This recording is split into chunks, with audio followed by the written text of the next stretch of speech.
An introduction to Module 1.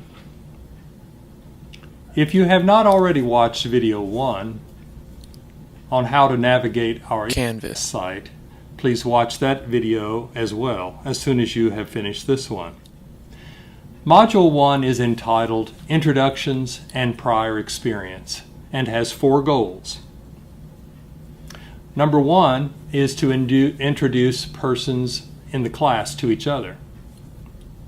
Number 2, to introduce the main concepts of the course and its main tasks. Number 3, to review the basics of rhetorical communication and research. And number 4, to facilitate student reflection on their prior experience, if any, in source-based research and to facilitate student commitment to the course. So let's examine each goal in more detail. Goal 1 of Module 1, to introduce persons in the class to each other. One task has been planned to acquaint you with other members of this online class. The first discussion board, unlike any of the others, asks you to recall and compose a memorable event narrative. Let me introduce it briefly. This is a really good and enjoyable way of limbering up the old writing muscles. Most college students consider a first-person narrative to be one of the easiest assignments in a writing class. I agree. And it is a legitimate opener for Writing 116 because it fulfills 2 purposes. Number 1, to get acquainted with other members of the class. And number 2, to write from sources. Maybe this is a stretch, but the source of information really is your life experience.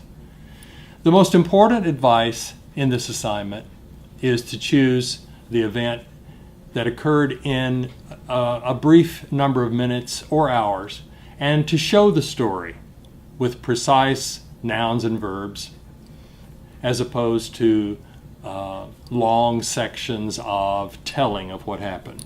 The second task we will complete in this module is an autobiographical sketch, which will be your second posting on the discussion board. And I will give you an example from my own life. Goal 2 of Module 1 is to introduce the main concepts of the course, and Video 1 has already introduced you to how to navigate the Canvas site. The first thing you should do when you have finished viewing this Video 2 is to devote about 30 minutes to reading the course syllabus. That will give you a sense of the whole course experience and will give you, in the day-to-day schedule, a sense of the rhythm of the course. It also helps you see how the parts of the course figure in your evolving course grade. And the syllabus spells out certain expectations that I have for you. Clicking on modules in Canvas and moving stepwise through the assignments will also introduce you to each part of the first module and above the it course learning outcomes, the expectations of the university and the accrediting association regarding the quality of your educational experience. So, how does this task fit into the outcomes for the entire course is what you should be asking yourself every time you begin a new part of the course. Each of the essays builds on the earlier essays so that when we come down to the last week or so of the course, you will have moved sequentially toward the culminating piece of the entire semester, which is what we usually call the research paper. Our textbook is The Craft of Research. It's known as an outstanding textbook of its kind, and it addresses steps in the research process. I will provide you with study questions that will accompany each chapter and that will prepare you to participate in a Thursday chat with your peers and with me, and then you will eventually have a quiz on the content of that chapter. Prompted journal entries begin a private exchange between you and me, between the student and the professor, on a portion of the research process. A more public face of each student's evolving research direction is the individual blog, which will be updated each module, and sort of corrected as you make mid-course corrections along the way. It will provide a diary-like account, a dated diary account of the progress, the setbacks, the breakthroughs, the slightly new directions, the aha moments, and will support an idea, a developing idea in your own head about your unique thesis position, whether a conceptual thesis that deals with an idea-based issue or a practical problem. Goal 3 of Module 1 is to review the rhetorical communication and research processes. Some of my thinking on each module is communicated by way of content you will find as you navigate through the various folders inside the module. We will also depend heavily on your careful reading of the chapters of the craft of research, which has become, as I said, a highly recognized text in higher education. Whereas the traditional college course delivery system, face-to-face in a classroom, depends on one kind of interaction that's more physical. This online course depends heavily on your reading the textbook, you're being proactive about the concepts that challenge you, you're participating in real-time chats with me and with your peers. You're taking modular quizzes and taking them a second time if need be with different questions on the same concepts, and generally progressing stepwise from the building of topic selection all the way through the finished product of the research paper at the end. Goal 4 of Module 1 is to facilitate student reflection on prior experience in source-based research, if any.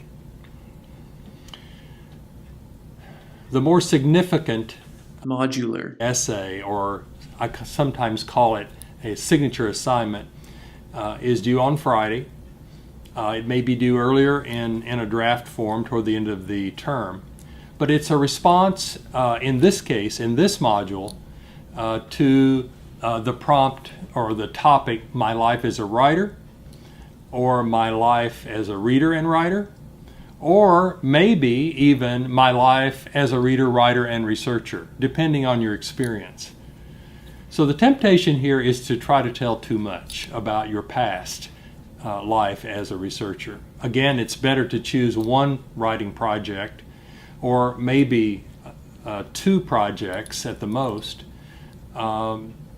or one reading experience, one very significant reading experience that you had, and maybe you did some writing on that reading. It's better to choose this kind of experience that has multiple layers of significance to you and maybe aha moments. Maybe you did well on a project, or maybe you did less than well on a project, and maybe you had a less than constructive experience with a teacher in a project, or maybe you had a less than constructive experience with a teacher only to have an about face or an aha moment saving the entire project from destruction.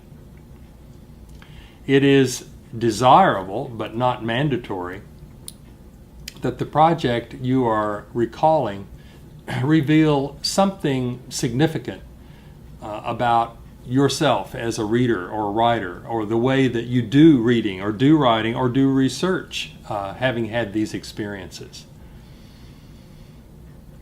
I've had students choose a decidedly negative experience, using it to explain and draw his or her reader into a piece that defined the reader or writer or researcher very well that they are today.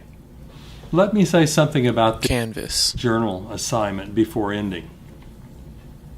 Most journal entries are opportunities in this class for you to reflect on your recent work, fitting it into the stream of what has been done before, pointing out strengths and weaknesses in the trajectory of other essays that you've written previous weeks, and maybe projecting what you hope to do the next time. In Module 1, however, your journal is simply a commitment ritual. I've composed a statement on the rigors of this course online, comparing it to a stereotypical student experience that is what we would normally call normal. So please read the commitment carefully, ponder its significance to you and in this situation for you. Because I want you to succeed, I've invested many hours in this online course design, and I will be available to you at many junctures. Researchers have found that students who know the magnitude of the venture ahead are the ones who, if they commit well to a full accounting of hours and tasks, have a much greater likelihood of success. So I certainly wish that for you.